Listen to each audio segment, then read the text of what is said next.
খুব ব্যথা করছে মা, ভালো করে ওষুধটা লাগাতে দে।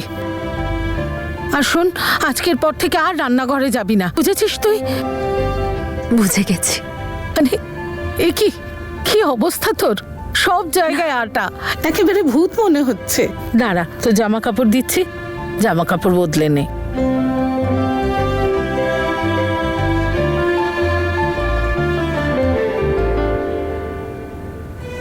এই নে, এই জামাটা পর।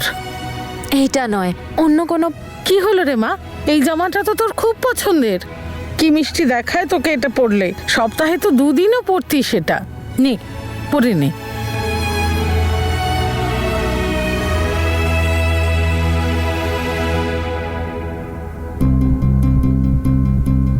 বাবা, মা, আমার হাত পড়ে গেছে।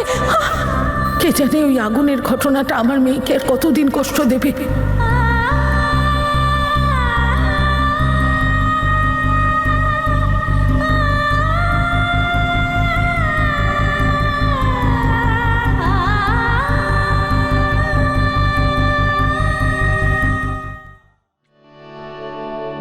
নমস্কার দিদু। এই যে বাবা, এসো বাবা এসো। কেমন আছো? আমি ভালো আছি দিদু, তুমি কেমন আছো? খুব ভালো আছি। আর সত্যি বলতে কি, তনু আসার পর আরো ভালো লাগছে। ও দিদু, আসলে মা জেসমিনের জন্য লাড্ডু পাঠিয়েছিলেন। ও লাড্ডু, আরে বাহ, খুব সুন্দর গন্ধ তো।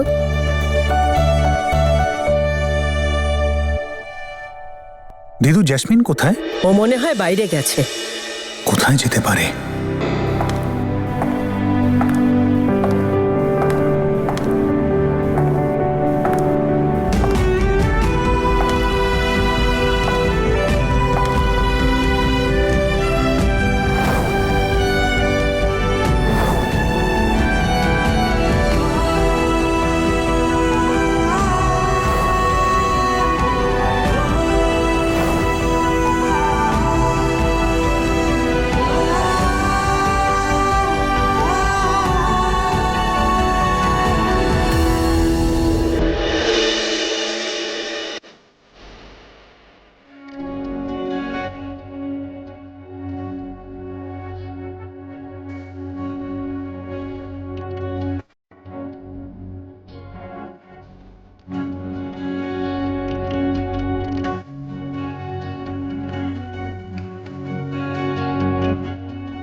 আমার দেওয়া স্যুটটা যদি তনুকে দিতে পারিস, তাহলে তোর গোটা বছরের চকলেট আমার দায়িত্ব। ধরে নাও, তোমার কাজ হয়ে গেছে।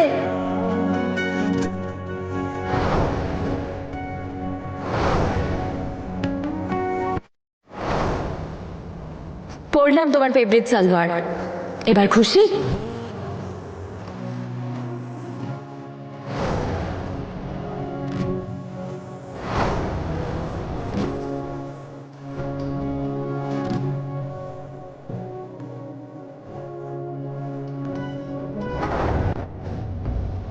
আমার দেওয়া দুলটা পরনি? না, আজ তোমার দেওয়া সালোয়ার পরেছি, কানবালাটা আবার পরে।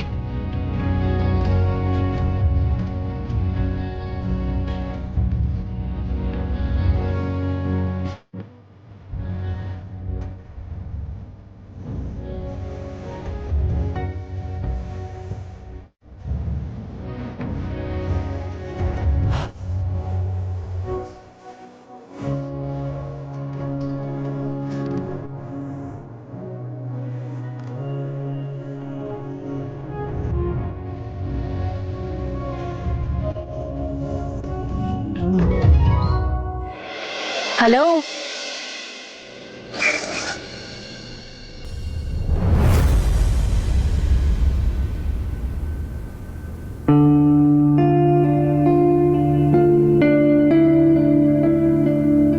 কি করছো?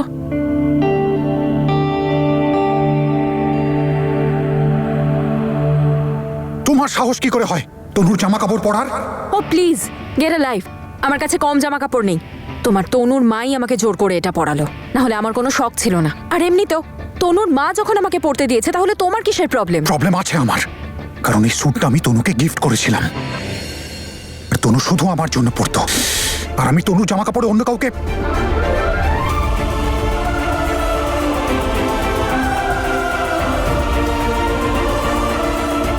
এই ধরনের ছোট ছোট জিনিস প্রতিটা মুহূর্তে আমাকে মনে করায় যে তনু আমার কাছে নেই।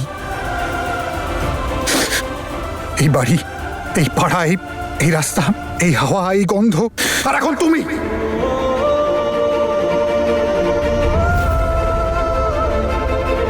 কখনো কখনো তো আমার মনে হয় যে তুমি ওই আমার তনু। তারপরে আমার ভ্রম ভাঙে আর রিয়েলাইজ হয় যে তুমি আমার তনু নও। যার রূপ নিজের স্মরণে এবং যার উপস্থিতিকে অনুভব করে আমি রাতে শুতাম, তুমি নও সে, তুমি তনু নও।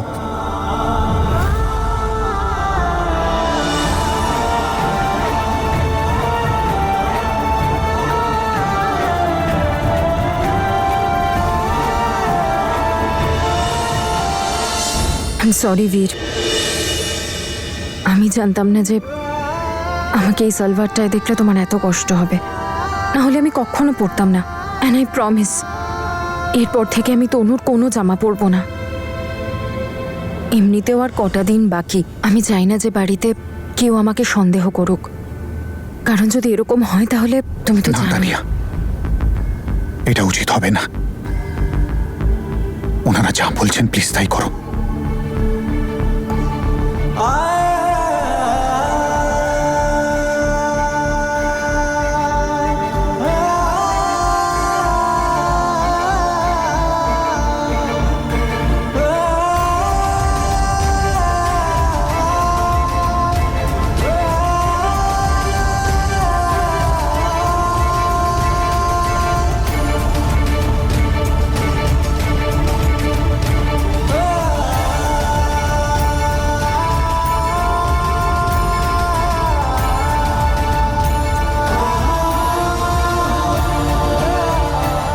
মা তনু, মা, গায়ে জল পড়ে গেছে, আমি চেঞ্জ করে আসছি।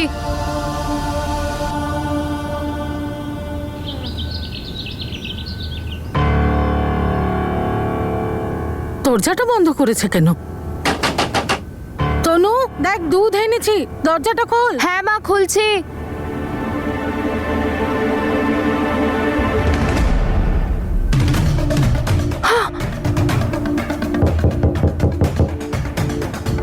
আমার একটা লেন্স কোথায় গেল? আমার একটা লেন্স কোথায় গেল? ওহো,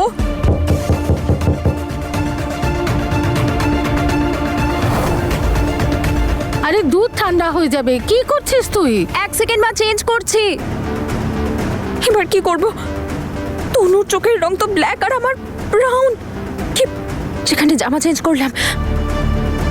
কিরে, কোনো সমস্যা হয়ে থাকলে আমাকে বল। এবার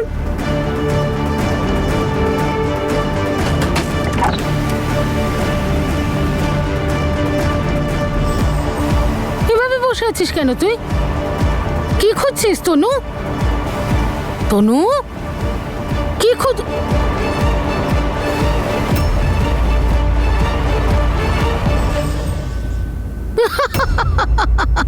মাথাটা গেছে নাকি? ঘরের ভেতরে সানগ্লাস পরে বসে আছিস।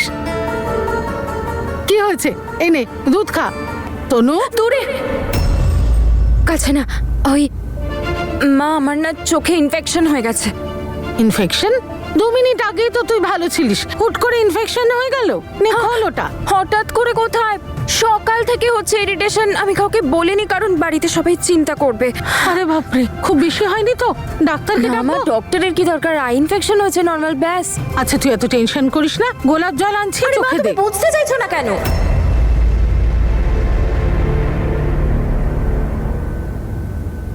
সরি মা, ওই ব্যাস, আমি এই কারণেই বলছি যে বাড়িতে যেন কেউ চিন্তা না করে। আর আমার হয়েছে যখন, অন্যরা একটু দূরে সেফই থাকুক। তুমি কেন টেনশন করছো?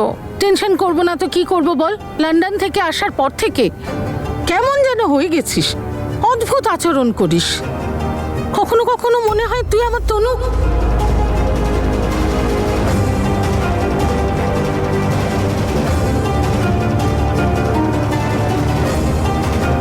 মারে এই সব কিছু বীরের জন্য হচ্ছে না তো? আবার ওই বীর কেন এলো মাঝখানে?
আপনার তনু সেদিন আগুনে পুড়েই মারা গেছে।